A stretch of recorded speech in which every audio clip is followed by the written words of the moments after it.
Breaking news చూస్తున్నారు. విజయ్ ప్రభుత్వంపై స్టాలిన్ సంచలన వ్యాఖ్యలు చేశారు. టీవీకే ప్రభుత్వం ఎప్పుడైనా కూలిపోవచ్చంటూ సంచలన వ్యాఖ్యలు చేశారు. ఆయన ముందస్తు ఎన్నికలకు సిద్ధం కావాలని స్టాలిన్ క్యాడర్కి పిలుపునిచ్చారు. ముందస్తు ఎన్నికల్లో డీఎంకే ఖచ్చితంగా విజయం సాధిస్తుందంటూ ధైర్యాన్ని నమ్మకాన్ని వెలుబుచ్చారు స్టాలిన్. డీఎంకే నేతల సమావేశంలో స్టాలిన్ సంచలన వ్యాఖ్యలు చేశారు. డీఎంకే ఓటమికి గల కారణాలను విశ్లేషించి ప్రజల అభిప్రాయాన్ని సేకరించేందుకు 36 మంది సభ్యులతో కమిటీ సిద్ధంగా ఉంది అంటూ కూడా చెప్పుకొచ్చారు. ఇంట్రెస్టింగ్ డెవలప్మెంట్ ఏంటంటే డీఎంకే ఆ మాట అనడానికి కారణం ఒక్కసారి ఇక్కడ కాస్త అనలైజ్ చేసే ప్రయత్నం చేస్తాయి.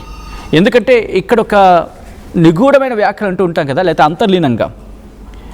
గత కొద్ది రోజుల క్రితం ఎంకే స్టాలిన్ ఒక మాట అన్నారు, ఈ ప్రభుత్వానికి 6 నెలల సమయం ఇస్తామని చెప్పి. ఇక్కడ 2 రకాలుగా అర్థం చేసుకోవచ్చు. ఎందుకంటే ఒకసారి విశ్వాస పరీక్ష నెగ్గిన తర్వాత 6 నెలల సమయం ఉంటుంది. ఈ మధ్యలో మళ్ళీ వెళ్తానంటే చేయలేక. Correct me if I'm wrong. దాంతోపాటు ఇంతవరకు ఎందుకంటే మీకు కరెక్ట్గా చూస్తే విజయ్ గవర్నమెంట్ ఫామ్ అయ్యే ముందు స్టాలిన్ అలాగే అంటే డిఎంకేతో పాటు ఏఐడిఎంకే రెండూ కలిసి ప్రభుత్వాన్ని ఫామ్ చేయొచ్చు అన్నప్పుడు ఒక్క రకంగా పెద్ద ఎత్తున నిరసన వినిపించింది. లేకపోతే యాక్సెప్టెన్సీ కనిపించలేదు. ఎలా ఆహ్వానిస్తారు ప్రజలు? ఇన్నాళ్ళు డిఎంకే లేకపోతే ఏఐడిఎంకే. ఇటు వీళ్ళిద్దరితో విసిగిపోయి కదా టీవీకేకి మద్దతు ఇచ్చింది, లేక టీవీకేకి వైపు మళ్ళింది. అఫ్కోర్స్ పూర్తిస్థాయి మెజారిటీ ఇవ్వకపోయి ఉండొచ్చు. అయితే ఈ 107 అంటే 108 అయినప్పటికీ విజయ్ ఒక స్థానంలో రిజైన్ చేయాలి కాబట్టి తిరుచికి 107. అయితే ఇక్కడ ఇంకొక మాట ఉంది.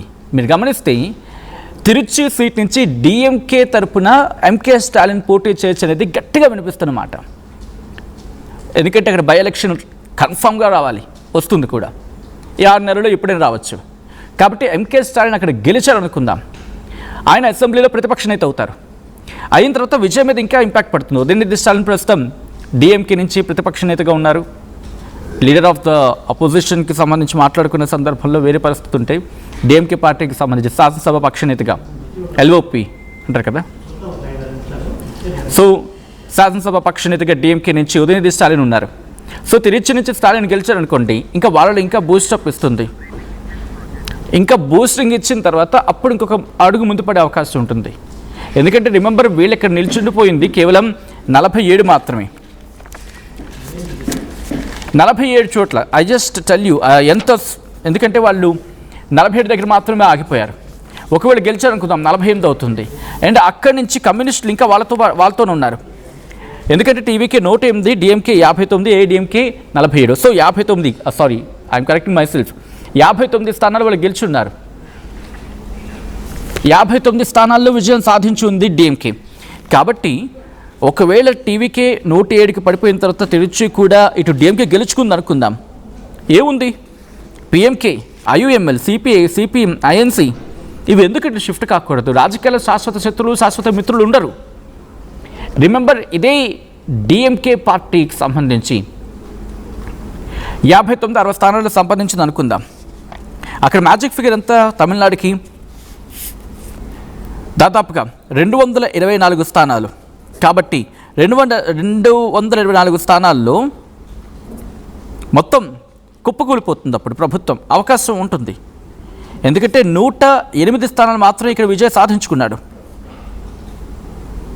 సో టోటల్గా అర్థమైపోతుంది మ్యాజిక్ ఫిగర్ని చేరుకోవడానికి ఎన్ని తంటాలు పడ్డాడో అర్థం చేసుకోవచ్చు. కాబట్టి ఆ మ్యాజిక్ ఫిగర్ని అందుకోవడానికి కష్టం. డిఎంకేకి ఛాన్సెస్ ఉంటాయి. ఎందుకంటే 224 సీట్లకు సంబంధించి. బట్ దాని గురించి డీటెయిల్గా మాట్లాడుకోవచ్చు. ఇక్కడ ఏం జరుగుతుంది? ఏఐడిఎంకేలో అసంతృప్తి నేతలు ఉన్నారు. వాళ్ళు టీవీకేతో వెళ్ళారు, లేకపోతే సమర్థిస్తున్నారు అనేది వినిపిస్తున్న మాట కదా. సో అటువంటి సందర్భంలో అప్పుడు ఏం జరుగుతుంది?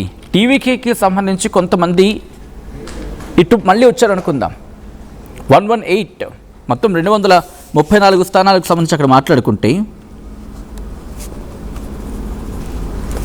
సో 234కి ఎన్ని కావాలి వాళ్ళకి? దాదాపుగా 118 కావాలి. సో కరెక్ట్ బార్డర్లో 120 మహా అయితే ఇంకొంచెం మాత్రమే వాళ్ళు రీచ్ అయ్యారు అక్కడ. సో ఇప్పుడు డిఎంకే ఎందుకు ఈ మాట అంటోంది? 6 నెలల సమయం ఇచ్చిన సందర్భం ఉంది. దాంతోపాటు ఇంకొన్ని అంశాలు కూడా. తమిళనాడు ముఖ్యమంత్రి, తమిళ వెట్రి కழகம் అధినేత Joseph Vijay Liberation Tiger of Tamil Eelam Velupillai Prabhakar వర్ధంతి సందర్భంగా ఆయనకి నివాళులు అర్పించడం రాజకీయ ప్రకంపనలు సృష్టిస్తుంది. అక్కడ 2009లో శ్రీలంక సైన్యం చేతిలో ప్రభాకరన్ హతమైన ములువైక్కల్ విషాదాన్ని స్మరిస్తూ తమిళుల హక్కుల కోసం తన గళాన్ని వినిపించడం జరిగింది. ములువైక్కల్ జ్ఞాపకాలతో భావోద్వేగ సందేశం ఇచ్చిన పరిస్థితి తమిళనాడు రాజకీయాల్లో ప్రకంపనలు సృష్టిస్తూ ఉంది ప్రస్తుతం ముఖ్యమంత్రి విజయ్ నిర్ణయం. అయితే తమిళనాడు ముఖ్యమంత్రి తమిళగ వెట్టుకలగ అధినేత విజయ్ తీసుకున్న ఈ నిర్ణయం ప్రస్తుతం అక్కడ అనేక పరిణామాలకు దారి తీస్తూ ఉంది. సో ప్రస్తుతం తమిళనాడు ముఖ్యమంత్రి విజయ్ ప్రభుత్వం కుప్పకూలిపోతుందని డిఎంకే చెప్పడానికి కారణాలని లింకప్ చేస్తా ఒక్కొక్క డాట్ని క్లియర్ కట్ చేసుకుంటూ వెళ్తే కనుక 59 మనకు అనిపిస్తుంది. బట్ ఒకవేళ 6 months తర్వాత ఇదే అంశాన్ని చూపించి ఇదిగో ఈ ఇష్యూస్ ఇంకా ఉన్నాయి, తిరుచి గెలిచిన తర్వాత ఫర్ సపోజ్ తిరుచి గెలిచింది అనుకుందాం, డిఎంకే స్టాలిన్ ప్రతిపక్ష నేతగా లోపలికి వెళ్ళారనుకుందాం, ఈక్వేషన్స్ మారిపోవచ్చు. ఎందుకంటే పూర్తిగా మద్దతు ఉండే అవకాశం ఉండదు కదా తర్వాత మళ్ళీని. ఒకవేళ ప్రభుత్వంలో కనుక కాస్త కుంపటి రాజుకుంటే, ఎందుకంటే విజయ్కి మద్దతు గురించి మాట్లాడుకున్న సందర్భం కదా. సో అటువంటి నేపథ్యంలో ప్రభుత్వం కుప్పకూలిపోతుందని స్టాలిన్ చెప్పడం 2 మొత్తం 144 స్థానాలకు సంబంధించిన దాదాపు 144 ఓట్లను దక్కించుకున్నాడు ఇటు అసెంబ్లీలో విజయ్. సో 144 మంది ఎమ్మెల్యేల సపోర్ట్ అయితే అసెంబ్లీలో దక్కించుకున్నాడు విజయ్. బట్ జరుగుతున్న పరిణామం ఏంటి, వీళ్ళందరూ అక్కడ ఉంటారా? ఎందుకంటే కమ్యూనిస్టులు కావచ్చు, లేకపోతే కొన్ని పార్టీలు ఐయుఎంఎల్ లాంటి పార్టీలు, దాంతోపాటు అన్నద పార్టీ వీసీకి మర్చిపోయాం, వీసీకి లాంటి పార్టీలు ఏమంటూ ఉన్నాయి, మేము బయట నుంచి సపోర్ట్ ఇస్తామని చెప్పి. కాంగ్రెస్ ప్రభుత్వంలో ఉంది. సో బయట నుంచి సపోర్ట్ అర్థం ఏంటి, ఇటు డిఎంకేతో మేము విడిచిపెట్టాం, డిఎంకేతో మేము కంటిన్యూ అవుతాం, బట్ మా సపోర్ట్ ఉంటుందని చెప్పి. అండ్ అలాగే డిఎంకేలో ఉన్న అసంతృప్తి ఎమ్మెల్యేలు ఇటు